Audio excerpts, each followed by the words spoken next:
The Leica SL system doesn't have the fastest autofocus, the most resolution, or even the biggest sensor, but happily relinquishes all of those titles for something else: optical performance. This full frame system exists to push the optical limit for Leica while being easier to use than any M camera.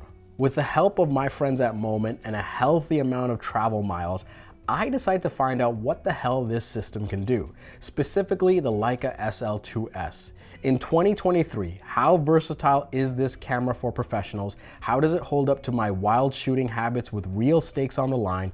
And most importantly, who is this camera made for?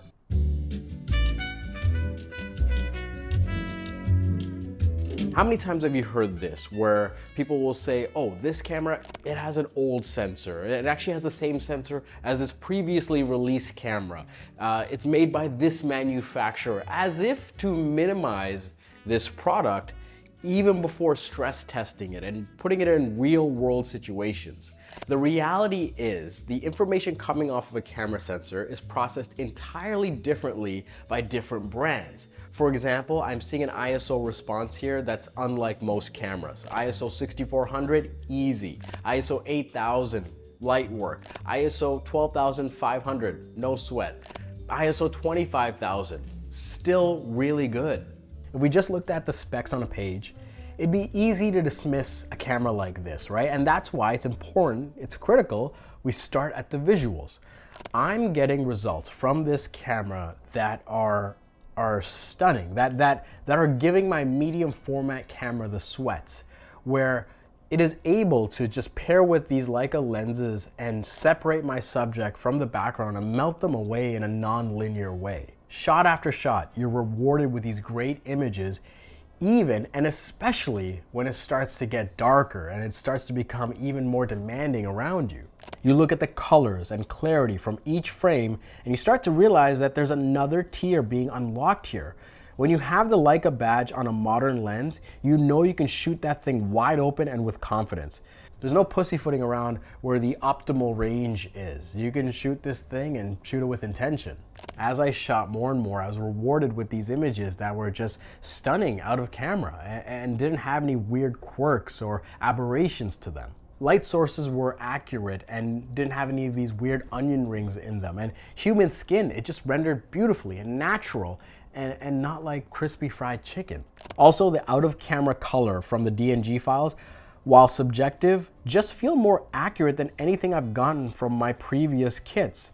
I enjoy the Fujifilm film simulations, especially for the vibes, but I just find myself gravitating to something a little bit more natural and realistic out of camera now, because I can then take that and then apply my look on top of it.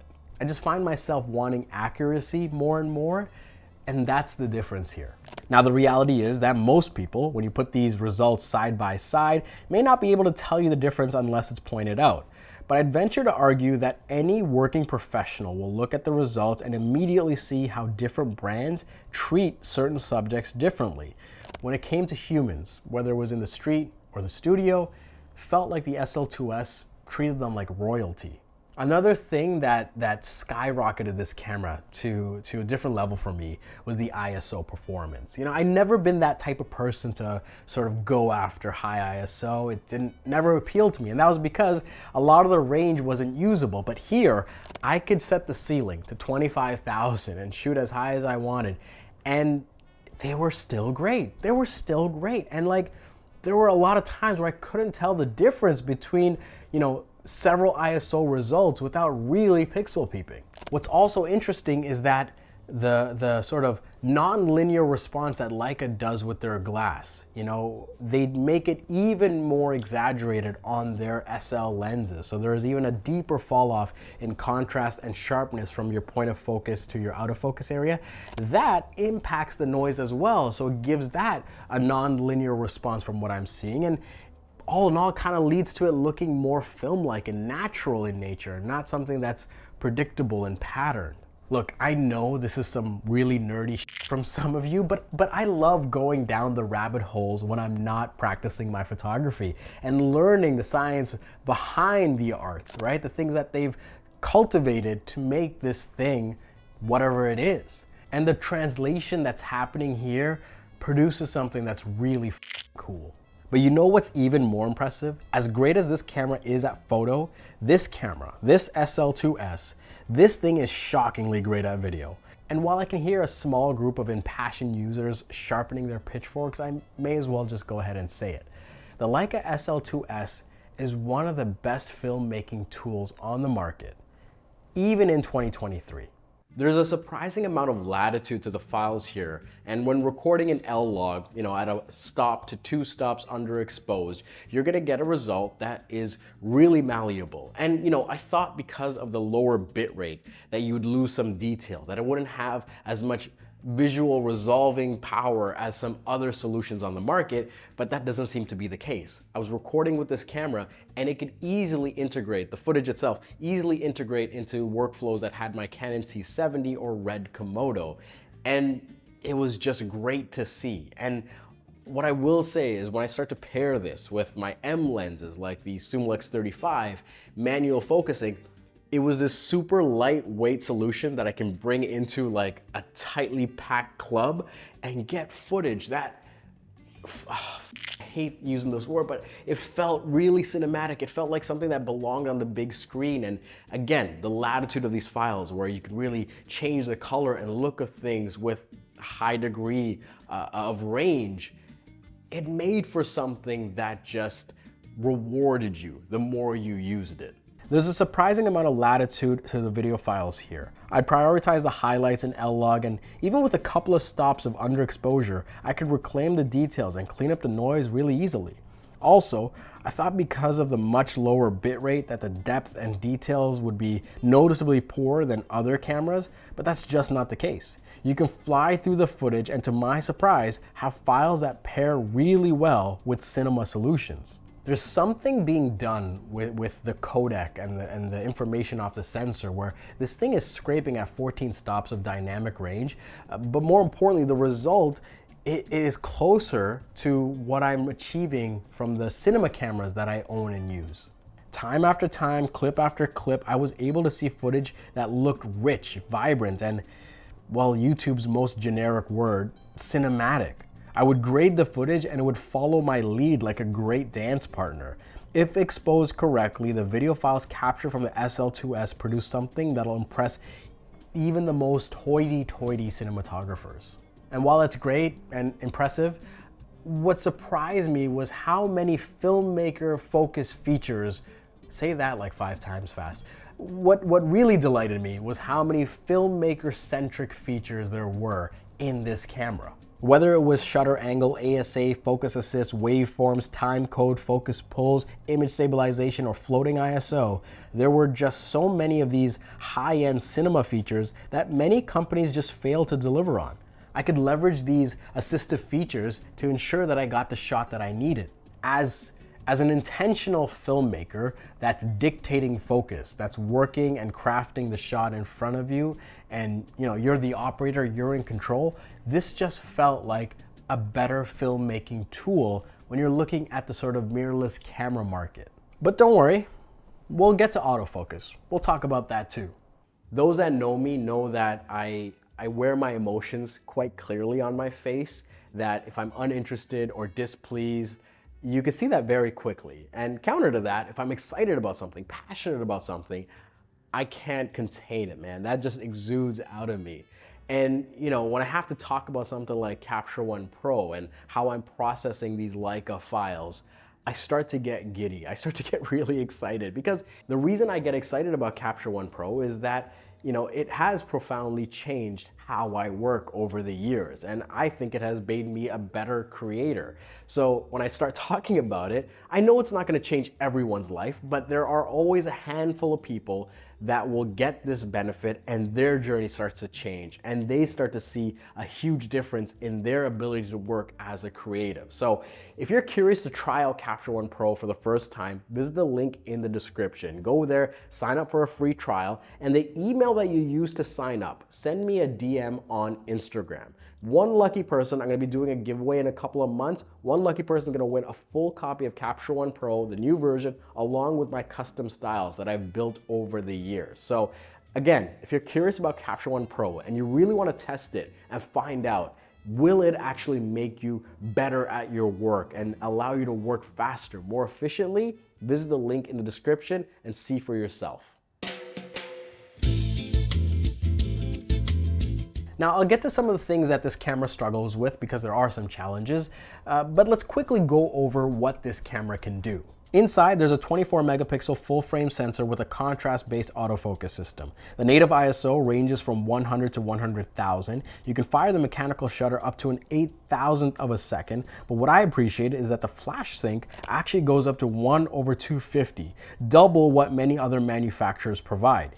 You can shoot up to 25 frames per second, create 96 megapixel stitched images with multi-shot in camera, and capture about 500 shots on a single charge. Even in 2023, these are really great results. When it comes to video, you have 4K 60p footage that's oversampled from 6K, and the ability to record 4K 30p at 10-bit 422 internally with no recording limit. Leica touts that you can achieve 14 stops of dynamic range if exposed correctly, and have felt genuinely close to that in the field.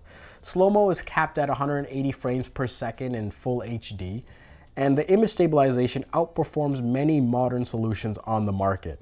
There's also the ability for 12-bit RAW recording via the HDMI to an external recorder, but given how smooth and clean and usable the footage in camera was, I often didn't go through the effort of putting on a recorder and using the RAW output. It was nice, it does give you more information, but I don't think it's that much more that I think most people will need that for their shooting environment. That being said, if this is going to be your A or B cam on set, you probably want to take advantage of that ProRes RAW. All of this, along with all the filmmaking features I mentioned earlier, just make this a formidable video solution that's more enjoyable to use than any mirrorless camera I've owned. And here's the thing, we haven't even gotten to dessert yet.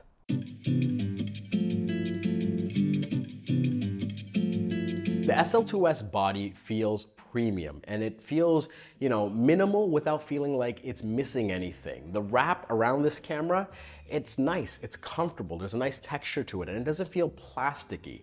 And where your fingers wrap around, there's a nice groove where your fingers can sit comfortably, and all the buttons on this camera, they sit to the right of the camera, which makes it easy to access and, use for single-handed operation if need be. I like that it's clean in that regard. And all these buttons, they're all reachable in a very easy way.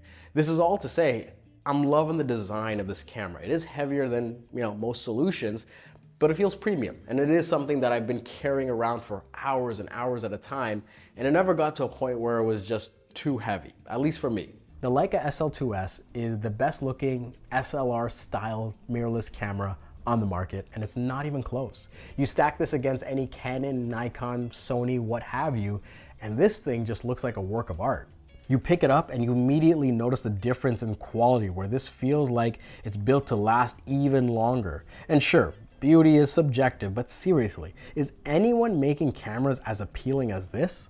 Everything here feels considered and intentional, where there's no branding on the buttons. You can customize them to whatever you like, and you dive a little bit deeper and you're met with this menu system that's really simple and easy to move through and find what you need. When you look at the body of this camera, it manages to hit all the important notes. A metal housing with IP54 rating for all kinds of weather environments, 5.76 million dot viewfinder with 120 refresh rate, 2.1 million dot rear touchscreen, a reflective monochrome top display, a nipple, 2 UHS-2 SD card slots, full-size HDMI, a joystick, USB-C with charging, microphone and headphone jack, and of course, Wi-Fi and Bluetooth. With respect to design, the SL2-s hits all the important notes and looks damn good while doing it. Why don't more manufacturers do this? Why don't more manufacturers aspire to this? And I've said it before, years ago, and I've said it throughout, is that when a camera looks really good and feels good, that's a feature. It's a feature that compels you to pick it up, to use it, and even maintain momentum with your photography.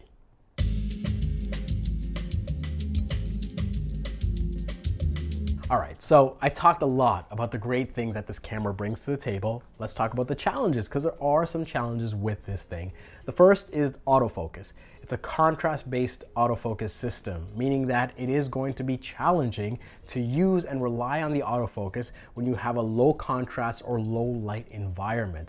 Much of the field has advanced and progressed way forward here. So if you're someone that prioritizes autofocus for the work that you do, it's something that's not going to live up to your expectations.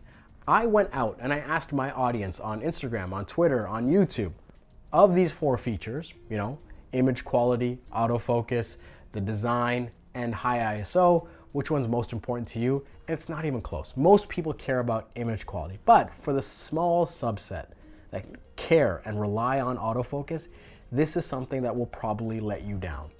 Truthfully, it wasn't an issue in my commercial photography, my studio work, or much of my street work.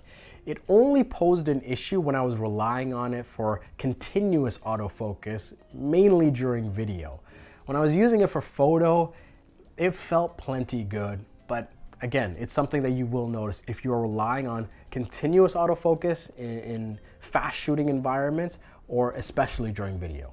Also, you won't catch me asking for a flippy screen on this camera, but there was times I was reaching down instinctively to tilt the LCD up because it does protrude a little bit from the back. And I kind of hope that they're looking at making the next iteration of this camera where the LCD can just elegantly slide right up, tilt right up so you can use it, in low angle environments. I think that would be an investment worth making.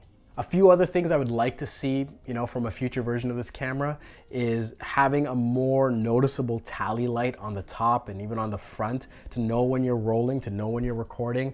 I would love to see a feature where the shutter curtain comes down when the camera's off so it protects the sensor, especially when you're swapping lenses.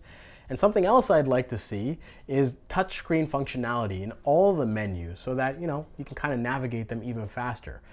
This isn't actually a major issue because the joystick here, it looks like it's shitty, but it turns out it's actually one of the most accurate and easy to use joysticks on a camera that I've used in a long, long time. So yeah, the pictures don't do it justice. When you're actually using it to navigate, it's plenty fast. That being said, I would like to see the touchscreen functionality open up when you're in all the sub-menus.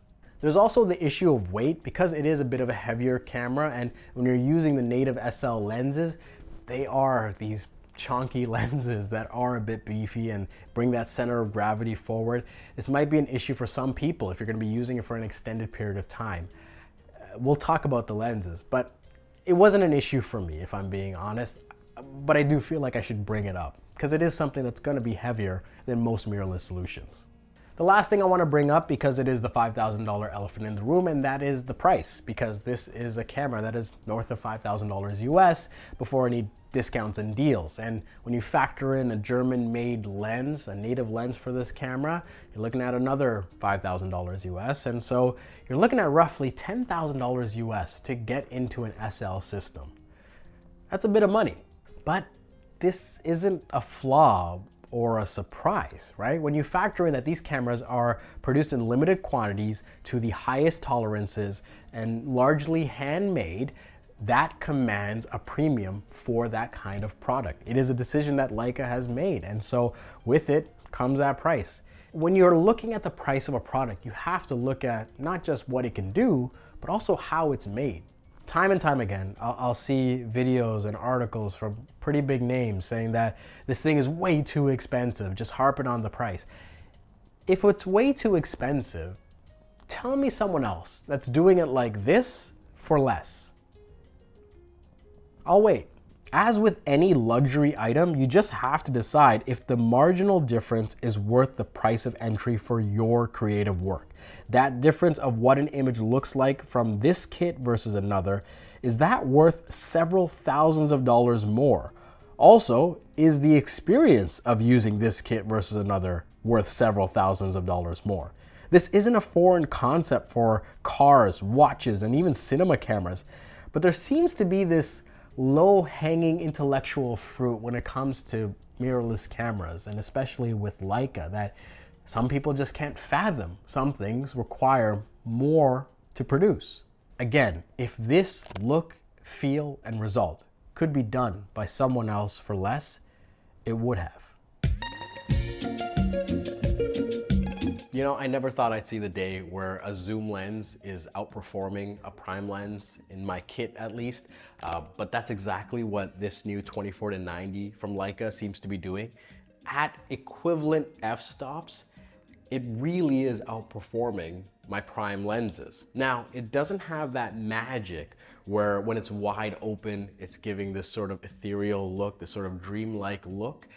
But there are times where if you're shooting video, if you're shooting for a client and you want a clean result with, you know, a noticeable drop-off, that gives you sort of a drop-off that's more than the f-stop is indicated, that's what these SL lenses are doing. Whether it's the 24-90 or even the 50 Apple, I will say that these lenses are over-engineered in a way that make you want to use them more. And this 24-90, again, I never thought I would bring back a zoom lens into my studio kit, but I did. After using this thing for months, it is something that has seriously impressed me. It is something that I even found myself taking out for my street work every now and then, bringing me a ton of range and really exceeding my expectations. And I genuinely mean that. There's this accepted ignorance around the relationship between camera bodies and lenses. Most professionals will tell you that you overinvest in the glass and make do with the body you can, but the online conversation is dominated by what a body can do for your work. How fast is the autofocus? How slow is the slow-mo? How high is the ISO? Why isn't there more scrutiny around what lenses are in the ecosystem and what that can do for your work? Hell, even I'm guilty of this because I relegate all of my lens conversations for separate reviews. I should really do a better job of integrating them into camera body reviews as well. The SL lenses coming out of Germany deliver the most beautiful results that I've seen from my line of work, where other companies will deliver a lens and reviewers will inevitably say, you know, once you stop it down to XYZ, you get the optimal range. Leica says, F that. Let's make something that performs at its best wide open and well throughout. These lenses are over-engineered and designed to perform even better than the M lenses, which are already really phenomenal. There's a noticeable drop and fall off that's happening that really does put a lot of other premium lenses to shame.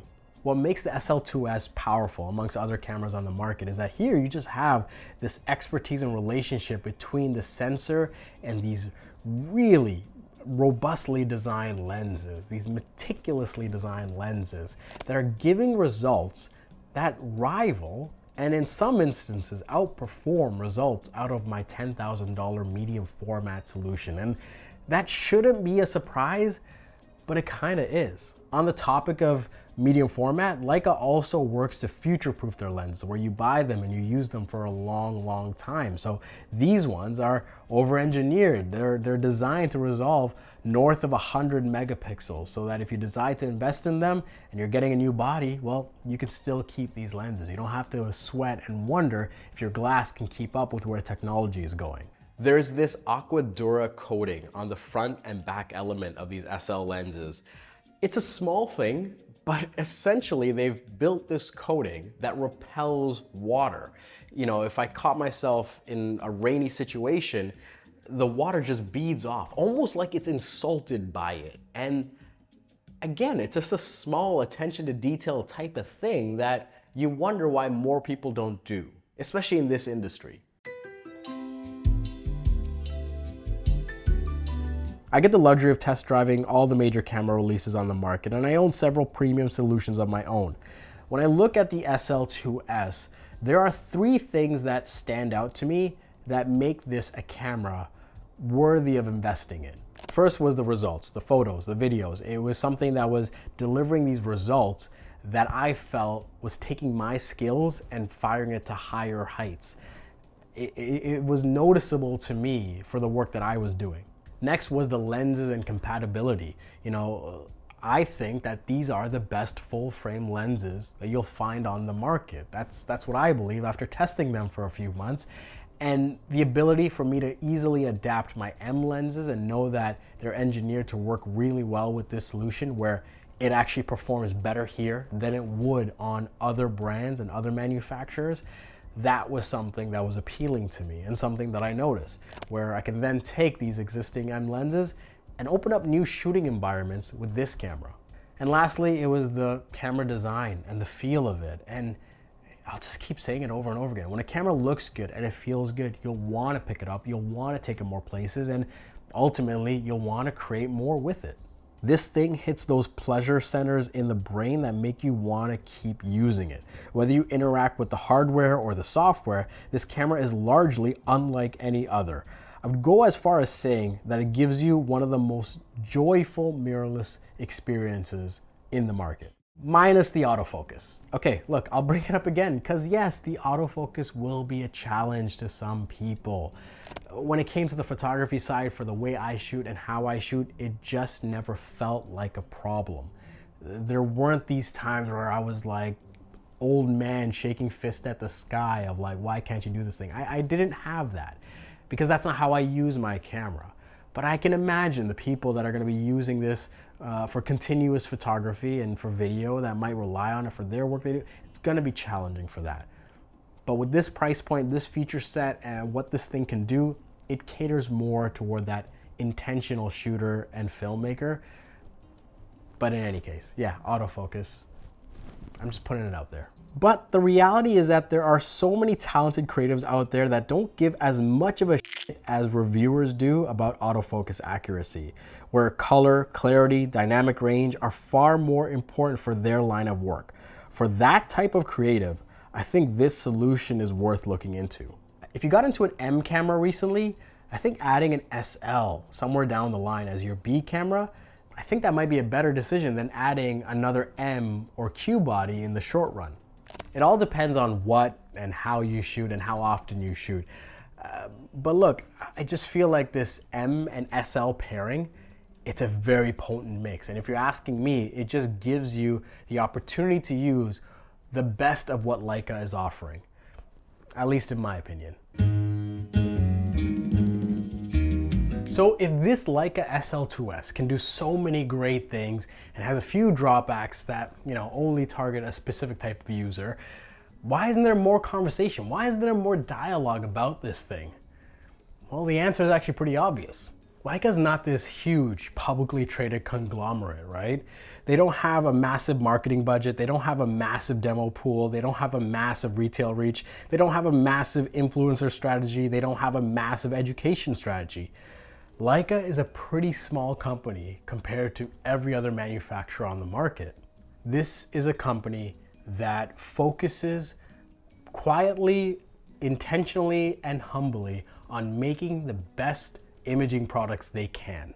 And when you become so singular in your vision, it's hard to justify some of the other things that other brands do, like seed a bunch of cameras to personalities on YouTube to curry favor and to generate content, and it just doesn't seem to make sense.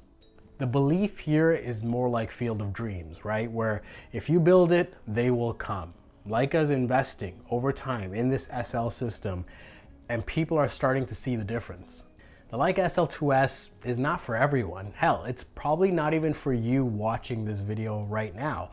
But this channel is not about reviewing every single camera to figure out who's it for. No, this is about me and my journey and the tools that I'm gravitating toward, and mostly the things that are exceeding my expectations, and sharing that journey with you. What I want to do is share these stories with the tools that I use for the real work that I do, and in that process help people make better buying decisions for their creative journey. And through all of it, I just want to also build like this rich catalog of work that inspires people to go out and create after they watch it. Like I hope that you see the additional footage, the coverage shots, the images especially, and you feel like, I want to go out and shoot right now.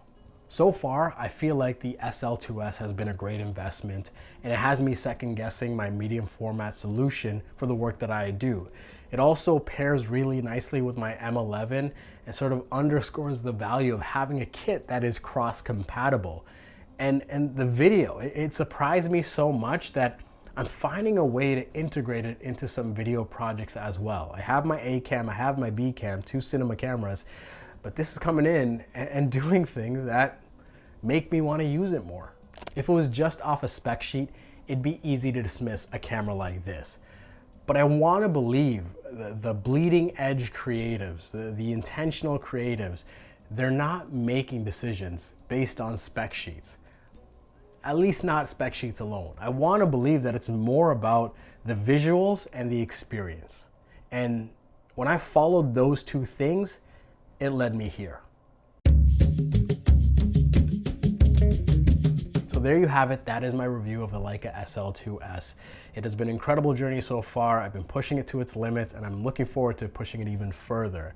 And yeah, this is happening soon. I'm going to be entering my 5th year on YouTube, and I'm just kind of reflecting on the journey so far and how far I've come. And I gotta say thank you. Like, I feel like I'm making this a habit with every video, but that's fine. That's totally fine. But thank you for following along this journey. There's some of you that have been following for many, many years, and I truly appreciate that. I've been reaping the benefit of all of you investing in my journey and watching these videos, and you know, with no additional cost to you, purchasing products using my links to subsidize this kind of work. This is always going to be somewhat of a lost leader just because of how I manage the YouTube channel, but I still find so much joy in knowing that you guys are here watching and following along. So as always, my name's Gadgen. Thank you so much for watching, and I'll see you next time. When I write these reviews, I'm writing it in a way so it feels like a compass, right? Where when people are watching them or they're reading them, it just kind of helps them to sort of orient in the right direction, whether they should invest or they shouldn't. But, you know, I'll start doing something different. Toward the end, I'll give you something different. I'll talk about me for a second. I'll talk about my personal decision. So let me quickly blast through this list here, because some people are going to ask, Gadgen, why did you specifically get this camera, right? I talked about the benefits and all that kind of stuff, but why did you decide to get this camera? The SL lenses, they're really good.